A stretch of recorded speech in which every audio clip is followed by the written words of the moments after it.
حضرات محترم، کچھ لوگ اپنا گھر، اپنے کپڑے، اپنا بدن وغیرہ صاف اور جاذب نظر تو رکھتے ہیں، لیکن چہرے کی خوبصورتی کی ضمانت جو دانت ہوتے ہیں ان کی صفائی کا خیال نہیں کرتے۔ آپ نے دیکھا ہوگا کہ کچھ لوگوں کے دانت پیلے ہوتے ہیں اور انہیں کوئی فکر نہیں ہوتی، جو ان کی خوبصورتی کو زائل کر دیتے ہیں۔ جب وہ گفتگو کرتے ہیں تو ان کے منہ سے بدبو آتی ہے، لوگوں کو گھن محسوس ہوتا ہے۔ کچھ مجبوریوں کے سبب اس بدبو کا ذکر ان سے نہیں کرتے، ان سے گفتگو کرنے والا دور رہنا پسند کرتا ہے۔ اس طرح ان کے عزت و وقار میں کمی واقع ہوتی ہے، اور یہ تو ظاہری عیب یا نقصان ہے، جبکہ باطنی نقصان اس سے بھی بھیانک ہے۔ آپ غور کیجئے، جو دانتوں کی صفائی کا خیال نہیں کرتے، اکثر وہ پائریا یا بیکٹیریا و دیگر مہلک بیماریوں میں مبتلا ہوتے ہیں۔ وہ جب کھانا کھاتے ہیں تو ان کے گندے دانتوں کے ذریعے دانتوں کے جراثیم ان کے پیٹ میں چلے جاتے ہیں، جو ان کے معدے کو ڈیمیج کرتے ہیں۔ اس لیے صحت کے حصول کے لیے دانتوں کی روزانہ صفائی بہت اہمیت رکھتی ہے۔ لہذا مہلک بیماریوں سے نجات حاصل کرنے کے لیے مسواک کا استعمال دن میں 2 یا 3 دفعہ ضروری سمجھے۔ اس کے علاوہ خلال یا فلاس یعنی صفائی کے لیے دھاگے کا استعمال بھی کریں۔ یہ دانتوں کے درمیان سے اضافی گندگی نکالنے کا بہترین آلہ ہے۔ حضرات محترم، یہ یاد رکھیں، مسواک کی سنت اور منافع چھوڑ کر برش اور پیسٹ سے منہ دھونا اچھی عادت نہیں۔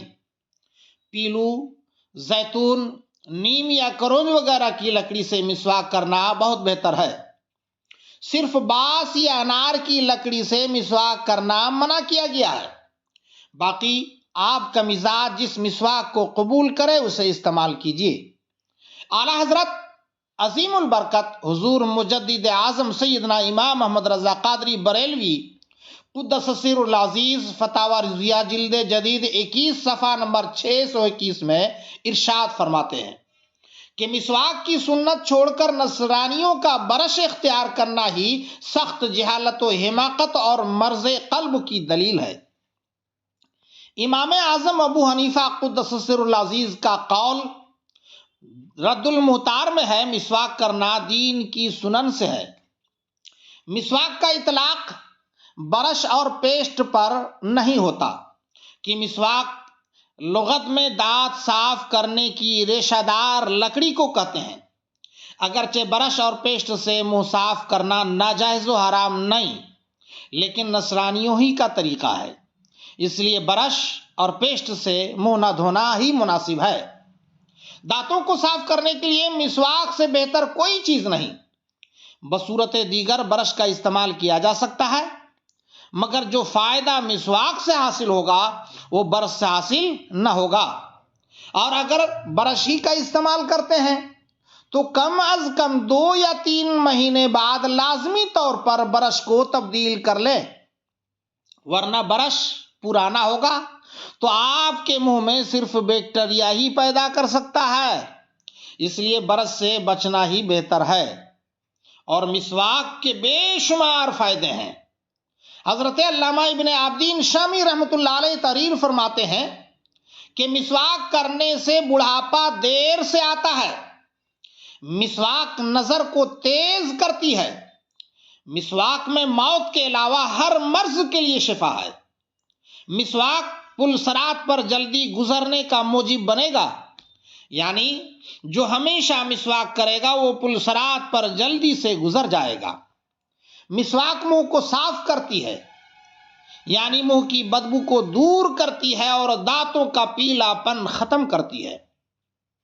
مسواک رب تبارک و تعالیٰ کو راضی کرنے کا ذریعہ ہے۔ مسواک فرشتوں کے لیے فرحت کا موجب ہے۔ مسواک دانتوں کو سفید کرتی ہے اور مسوڑوں کو مضبوط اور کھانا ہضم کرتی ہے۔ مسواک بلغم کو کاٹتی ہے۔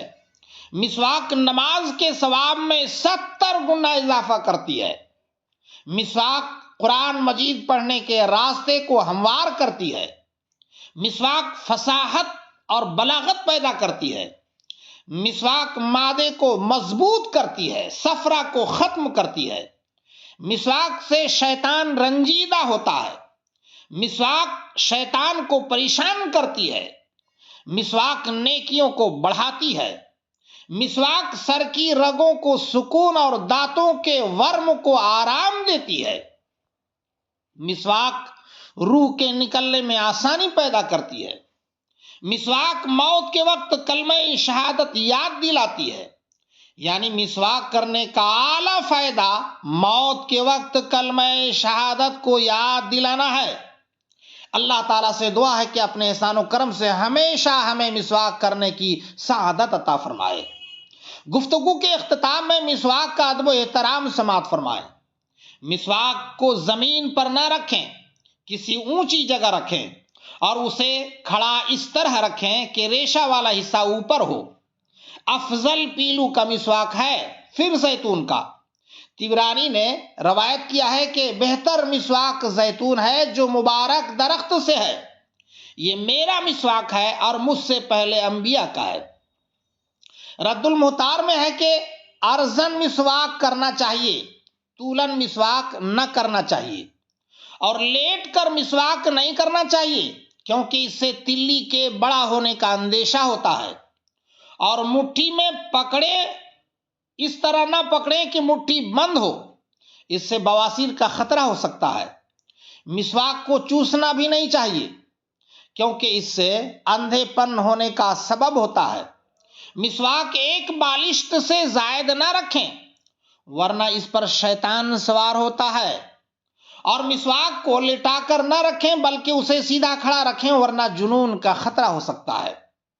مسواک کو پکڑنے کی کیفیت میں سنت یہ ہے کہ اپنی چھوٹی انگلی کو نیچے رکھیں اور انگوٹھے کو مسواک کے سر کے نیچے رکھیں اور باقی انگلیوں کو مسواک کے اوپر رکھیں، جیسا کہ یہ طریقہ حضرت ابن مسعود رضی اللہ تعالیٰ عنہ نے روایت کیا ہے۔ شرح بہار شریعت جلد دوم میں ہے، پہلے دہنی جانب اوپر کے دانت دھوئے، پھر بائیں جانب اوپر کے دانت دھوئے، پھر دہنے جانب نیچے کے اور آخر میں بائیں جانب نیچے کے دھوئے۔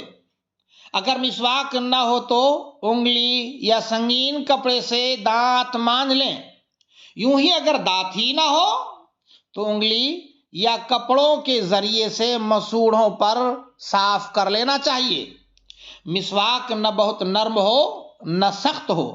اللہ تعالیٰ مسواک کی سنت پر ہم سب کو عمل کرنے کی توفیق عطا فرمائے، آمین، بجاہ حبیب الکریم صلی اللہ تعالیٰ علیہ وسلم۔